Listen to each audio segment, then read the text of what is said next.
किसी गांव में एक गरीब किसान रहता था। उसके साथ उसकी पत्नी और एक बेटा रहते थे। किसान का नाम था दयाराम और पत्नी का नाम था शांति और उनके बेटे का नाम था केशव। दयाराम चाहता था कि वो अपने बेटे को खूब पढ़ाए जिससे वो उसकी तरह अनपढ़ न रह सके। एक दिन वो अपनी पत्नी शांति से बोला, सुनो केशव की माँ, हम अपने बेटे को खूब पढ़ाएंगे ताकि वो मेरी तरह मजदूरी ना करे। पर हम तो गरीब हैं, पढ़ाई में तो बहुत पैसा लगेगा, हम कहाँ से इतना पैसा लगाएंगे? दयाराम भगवान श्री कृष्ण का भक्त था। उसे अपने कन्हैया पर पूरा भरोसा था कि प्रभु उसकी सहायता अवश्य करेंगे। वो पत्नी से बोला, मुझे अपने बिहारी जी पर पूरा भरोसा है, वो हमारे काज अवश्य सफल करेंगे। दयाराम ने रात दिन खूब मेहनत की और अपने बेटे केशव को खूब पढ़ाया लिखाया। जब वो अपनी पढ़ाई पूरी कर चुका तो दयाराम खुशी के मारे फूला न समाया और अपनी पत्नी से कहने लगा, शांति, हमारा बेटा अब जवान हो गया है और उसकी सरकारी नौकरी भी तो लग गई है। अब हमारे सुख के दिन आने वाले हैं। सुनो, मैंने ना पड़ोस के गांव में जो भोला राम रहते हैं ना, उनसे बात कर ली है। उनकी बेटी से हम अपने केशव की शादी कर देते हैं। बताओ कैसा रहेगा? अजी, तुमने तो मेरे मुंह की बात छीन ली। मैं भी यही चाहती थी कि बहू घर में आ जाएगी तो मुझे भी थोड़ा आराम मिल जाएगा। पति पत्नी की सहमति से बेटे की शादी एक पढ़ी लिखी लड़की से कर दी गई। कुछ दिनों के बाद बहू अपने सास ससुर से ईर्ष्या करने लगी। वो अपनी सास और ससुर से नौकरों जैसा व्यवहार करने लगी। न टाइम से खाना देती थी, न पानी देती थी। पति पत्नी ने कई बार बेटे से अपनी बहू की शिकायत की। बेटा केशव, तेरी बहू ना कुछ दिनों से हमारे साथ ठीक बर्ताव नहीं कर रही है। तुम उसे समझाते क्यों नहीं हो? ना समय पर खाना देती है, न हमारा ध्यान रखती है। कुछ कहो तो चिड़चिड़ाती है। ओहो पिताजी, इस तरह की बातें करके ना आप लोग मेरा मूड मत खराब किया कीजिए। एक तो ऑफिस का सारा काम देखना पड़ता है और इधर आप लोगों की झिकझिक सुनो। हाँ, कहीं चैन नहीं है। बेटे की बातें सुनकर माँ बाप को भारी दुख हुआ। इधर बहू उन्हें और ज्यादा तंग करने लगी। एक दिन घर पर बेटे के कुछ दोस्त पधारे। सभी दोस्त कमरे में बैठे हुए थे। तभी केशव अपनी पत्नी से बोला, अरे सुनो, जरा कमरे में चाय नाश्ता भिजवा दो, मेरे दोस्त आए हुए हैं। ठीक है, अभी भिजवाती हूँ। बहू कड़क आवाज में ससुर से बोली, ए सुनो, ये पानी बाहर बैठे लोगों को देकर आओ और जल्दी आना, चाय नाश्ता भी लेकर जाना है। ठीक है बहू, अभी लेके जाता हूं पानी। दयाराम पानी लेकर बाहर गया और अपने बेटे के दोस्तों को बारी बारी देने लगा। एक तरफ बाप बेटे के दोस्तों को पानी पिला रहा था और बेटा अपने दोस्तों के साथ जोर जोर से ठहाके लगा रहा था। सुनो, जाओ जरा अंदर जाओ और चाय नाश्ता लेकर आओ। बाप बेचारा अंदर चला गया और चाय नाश्ता लेकर बेटे के सामने रख दिया। और जब चलने लगा तो दोस्तों ने कहा, यार केशव, नौकर थोड़ा ठीक ठाक सा जवान रखना चाहिए। अरे ऐसे बूढ़े नौकर को क्यों रखा है तुमने, है जो ठीक से काम भी नहीं कर पा रहा है। हाँ हाँ, तुम ठीक कहते हो, मैं इसको बदल दूंगा। दयाराम ने बेटे के ये कड़वे शब्द सुने तो उसका हृदय कांपने लगा। आंखों से आंसू छलक आए। वो अंदर जाकर रोने लगा। तभी उसकी पत्नी शांति ने उससे पूछा, क्यों जी, क्या हुआ? आप ऐसे रो क्यों रहे हो? क्या हुआ? कुछ बोलते क्यों नहीं हो? क्या बात हो गई?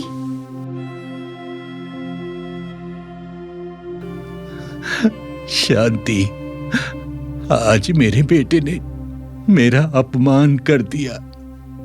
सारे दोस्तों के सामने मेरा अपमान किया। क्या किया केशव ने? अपने बाप को ही उसने अपने दोस्तों के सामने नौकर बना दिया। अरे मैंने तो इसे इसलिए पढ़ाया लिखाया कि इसमें अच्छे संस्कार आएंगे, हमारा नाम भी पूरे गांव में रोशन करेगा ये। मगर आज इसने हमारे सपनों को चकनाचूर कर दिया।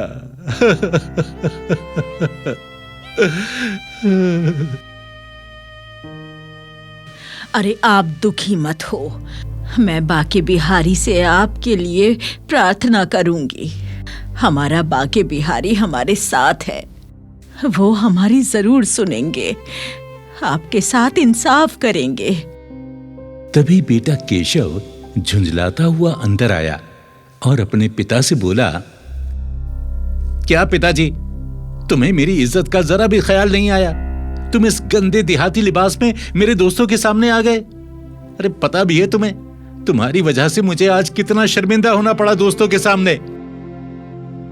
खबरदार केशव, जो तूने अपने पिता से फिर कभी ऐसे बोला तो। अरे शर्म तो तुझे आनी चाहिए। जिस देहाती पिता ने अपनी मेहनत मजदूरी करके तुझे इस काबिल बनाया, और आज यही देहाती पिता तुझे इतना बुरा लग रहा है। सुनो जी, तुम इन लोगों के क्यों मुंह लग रहे हो? इन लोगों ने तो हमारी नाक में दम कर रखा है, सारे जमाने में नाक कटा कर रख दी है। मैंने तुमसे कितनी बार कह दिया, इनको खेतों में झोपड़ी में क्यों नहीं पहुंचा देते? हाँ बहू, तुम सही कहती हो। अब ये घर हमारे लायक नहीं रहा। तो फिर खेतों में क्यों नहीं चले जाते? जाओ ना, वहीं झोपड़ी डालकर रहना। ठीक कह रहा है बेटा, तू अब बहुत बड़ा हो गया है ना, अधिकारी बन गया है। हाँ, तुम्हारे पीछे हम अपनी इज्जत खराब कर लें? तुम तो ठहरे देहाती अनपढ़ गंवार। हाँ बेटा, हम देहाती गंवार अनपढ़ थे, तभी तो हमने अपने बेटे को पढ़ाया लिखाया ताकि ये हमारे जैसा अनपढ़ न रह जाए। हमने तो सोचा था कि बेटा पढ़ लिख जाएगा तो हमारे कुल का नाम रोशन करेगा, अच्छे संस्कार पाएगा। मगर हमें क्या पता था कि ये पढ़ लिख कर अपनी सभ्यता, मान मर्यादा सब कुछ भूल जाएगा। अजी, अब देर क्यों कर रहे हो? अब हम बहू बेटे के साथ नहीं रहेंगे। चलो, अपने खेत पर झोपड़ी में ही रहेंगे। हाँ चलो शांति, चलो। बेटे से दुखी माता पिता अपना थोड़ा सा सामान एक पोटली में बांधकर अपने खेत चले जाते हैं। दयाराम और उसकी पत्नी शांति एक झोपड़ी बनाकर रहने लगते हैं। एक दिन दयाराम अपनी पत्नी से बोला, अरे सुनती हो शांति, अब हमारा मन अपने प्रभु श्री कृष्ण की भक्ति में लीन होने को कर रहा है। क्यों ना हम एक मिट्टी का चबूतरा बनाकर अपने आराध्य श्री कृष्ण भगवान की मूर्ति की स्थापना करें। अब हमारी रक्षा श्री कृष्ण भगवान ही करेंगे। हाँ जी, तुम ठीक कहते हो। अब बाके बिहारी ही हमारी रक्षा करेंगे। पति पत्नी दोनों ने मिलकर अपने हाथों से श्री कृष्ण का छोटा सा मंदिर बनाया और नित नियम से दोनों भगवान की पूजा सेवा करने लगे।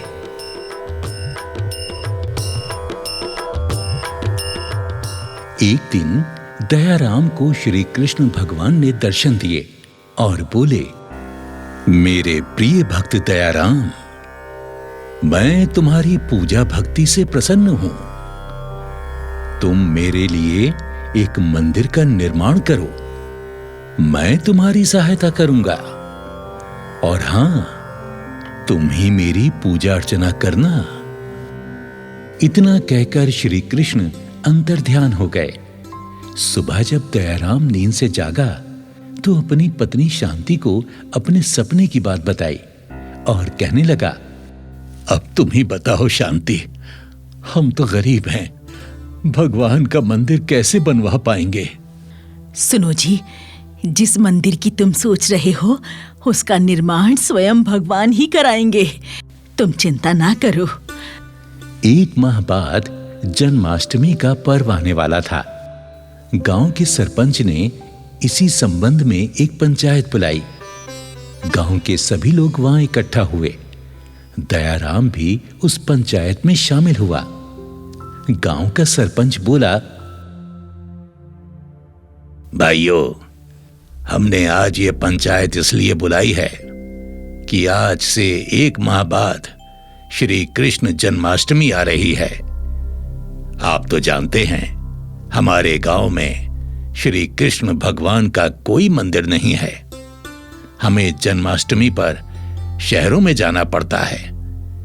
क्यों ना हम श्री कृष्ण का मंदिर अपने गांव में ही बनवाएं, ताकि हम कृष्ण अष्टमी का पर्व अपने गांव में ही धूमधाम से मनाएं। हाँ सरपंच जी, आप सही सोच रहे हो, भगवान का मंदिर बनना ही चाहिए।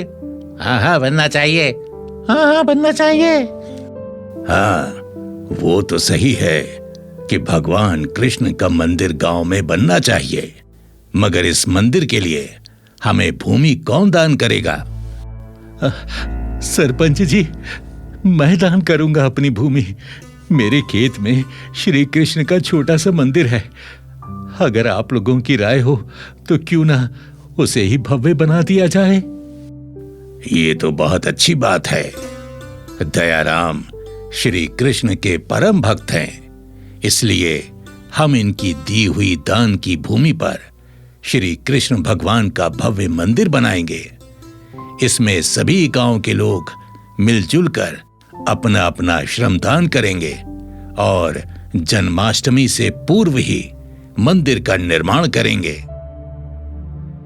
मंदिर के निर्माण में सभी गांव वालों ने दिल खोल कर दान दिया और श्री कृष्ण भगवान का एक विशाल मंदिर जन्माष्टमी से पूर्व ही बनकर तैयार हो गया।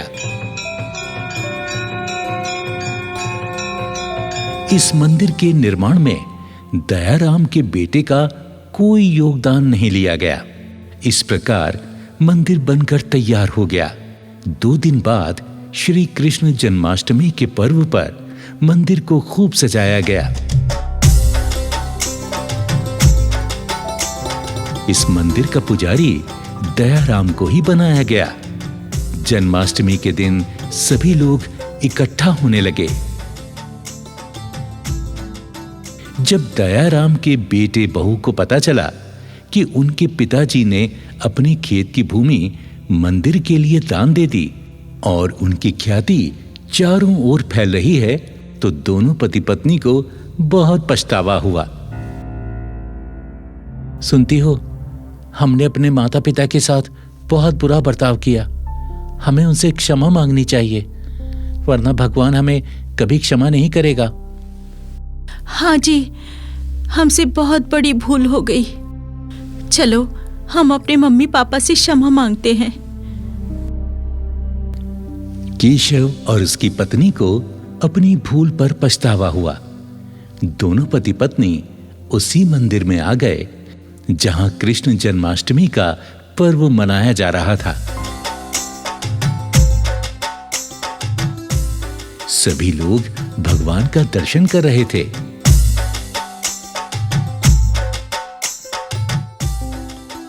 दयाराम पुजारी के भेष में भगवान का पंचामृत से अभिषेक करा रहे थे। भजन, कीर्तन और जयकार की गूंज सभी को आनंदित कर रही थी।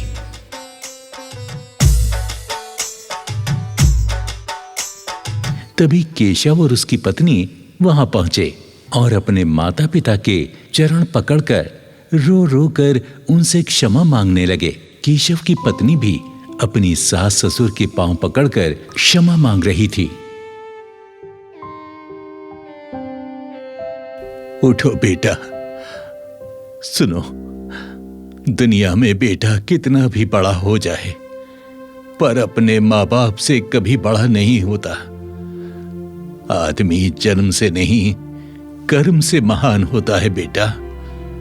और जिसका कोई सहारा नहीं, उसका सहारा बांके बिहारी होता है बेटा, बांके बिहारी होता है। बेटा, हम तो तुम्हारे माता पिता हैं, हम तो तुम्हें क्षमा कर ही देंगे। अगर क्षमा मांगनी है तो जाओ, बांके बिहारी श्री कृष्ण भगवान से मांगो, तभी तुम्हारा उद्धार हो सकता है।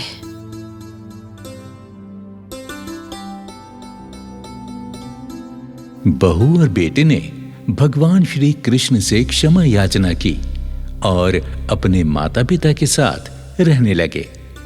इस कहानी से हमें यही प्रेरणा मिलती है, कभी अपने माता पिता का अपमान बच्चों को नहीं करना चाहिए। माया से बड़ी माता पिता की छाया जरूरी है। तो बोलो, श्री कृष्ण भगवान की जय, श्री बांके बिहारी जी की जय।